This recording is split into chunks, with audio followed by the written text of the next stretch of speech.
Assalamualaikum. Di sini aku mau meresensi sebuah novel karya Andrea Hirata nih. Yap, Laskar Pelangi. Sebelumnya, halo semuanya. Perkenalkan, nama saya Mylin Luther, nomor absen 25 dari kelas 11 MIPA 4. Siapin posisi paling nyaman dan selamat mendengarkan. Yang pertama ada identitas buku, yang terdiri dari judul buku, Laskar Pelangi, penulis Andrea Hirata, genre roman, penerbit Bentang Pustaka Yogyakarta, tahun terbit 2005, jumlah halaman 529 halaman, ISBN 97930629797. Adapun gambaran umum isi cerita ini atau sinopsis novel tersebut adalah novel Laskar Pelangi ini bercerita tentang 10 anak di Desa Gantung, Kabupaten Gantung, Belitung Timur. Mereka berasal dari keluarga miskin yang bersekolah di SD Muhammadiyah yang penuh dengan keterbatasan. Keadaan sekolah yang hampir tidak layak huni ini mendapat teguran dari pemerintah untuk menutup sekolah tersebut karena jumlah muridnya yang sedikit.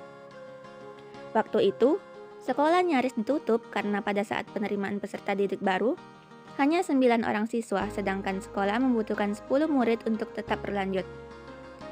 Lalu, Harun datang sehingga sekolah tersebut tidak jadi ditutup dan tetap berlanjut. Namun, keterbatasan itu tidak membuat anak-anak putus asa, justru menjadi pendorong untuk melakukan hal yang lebih baik. Mereka bernama Ikal, Lintang, Sahara, Mahar, Akyong, Syahdan, Kucai, Borek, Terapani, dan Harun. Mereka inilah ke-10 Laskar Pelangi. Dalam aktivitas belajarnya, mereka didampingi oleh seorang guru yang begitu sabar dalam mendidik mereka. Guru tersebut ialah Ibu Guru Muslimah. Ibu Muslimah hanyalah seorang wanita lulusan sekolah kepandaian putri, sekolah yang sederajat dengan SMP. Namun, dengan tekadnya yang luar biasa serta ketulusannya mengajar, lambat laun membuatnya menjadi wanita yang tegar dan berdedikasi dalam profesinya sebagai pengajar. Bu Mus menjadi sosok seorang guru yang mengabdi di sekolah sederhana. Ia juga yang memberi julukan kepada mereka Laskar Pelangi karena mereka menyukai pelangi. Tidak hanya Bu Muslimah, ada Pak Harfan Effendi Nur yang bersedia merangkap jabatan yakni guru sekaligus kepala sekolah SD Muhammadiyah Gantung. Penyampaian materi ajar yang kerap disampaikan oleh Pak Harfan menyelipkan kisah teladan Nabi dan Rasul.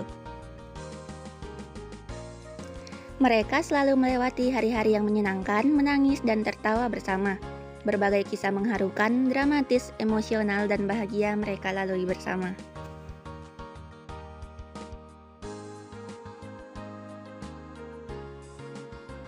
Nah, itu dia sinopsis novel Laskar Pelangi.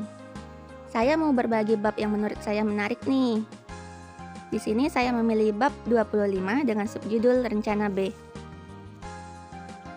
Pada bab ini menceritakan tentang Ikal yang berusaha berjiwa besar menerima kepergian Aling dan berusaha berpikir positif untuk masa depannya.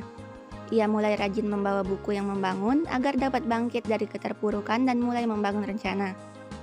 Dimulai dari rencana A, yakni menggerahkan segenap sumber daya untuk mengembangkan minat dan kemampuan utama. Dalam kasusnya berarti bulu tangkis dan menulis. Rencana A sesungguhnya adalah cita-cita dan ia senang sekali memiliki cita-cita atau arah masa depan yang jelas, yaitu menjadi pemain bulu tangkis yang berprestasi dan menjadi penulis berbobot. Sebuah rencana yang sangat indah. Setiap kali membaca rencana A, ia mengalami kesulitan untuk tidur. Jika tidak tercapai keduanya, ia tak apa menjadi apa saja selain pegawai pos. Itulah rencana B-nya yang dibuat jika rencana A gagal.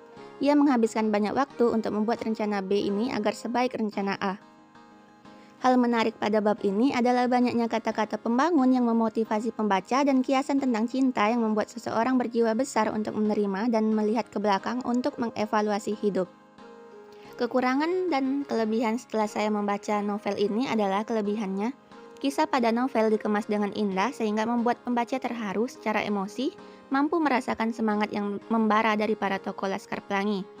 Kisah yang diangkat juga pada novel ini sangat mengharukan, banyak pelajaran hidup yang bisa dipetik di dalamnya. Selain itu, juga kisah di dalamnya menekankan arti pentingnya pendidikan.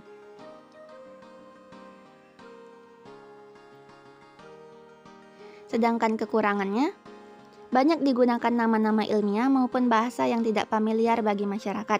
Tidak jarang kita jumpai bahasa daerah. Hal ini akan mempersulit pembaca dalam memahami isi cerita, apalagi tidak adanya glosarium pada halaman di mana kata itu berada.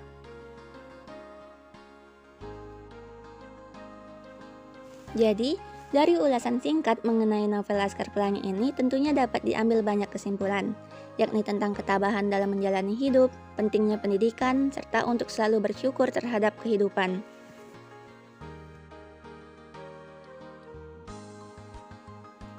Baiklah, cukup sekian dari saya. Itulah resensi novel Laskar Pelangi karya Andrea Hirata. Tentu ada banyak bagian yang tidak disebutkan dalam resensi ini, atau boleh jadi ketika teman-teman membaca sendiri akan menemukan hal yang lebih baik dari yang didengarkan saat ini.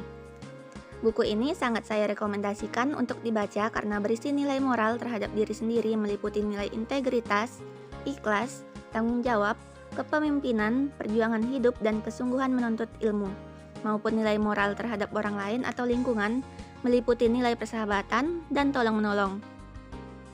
Sekian dari saya, terima kasih. Wassalamualaikum warahmatullahi wabarakatuh.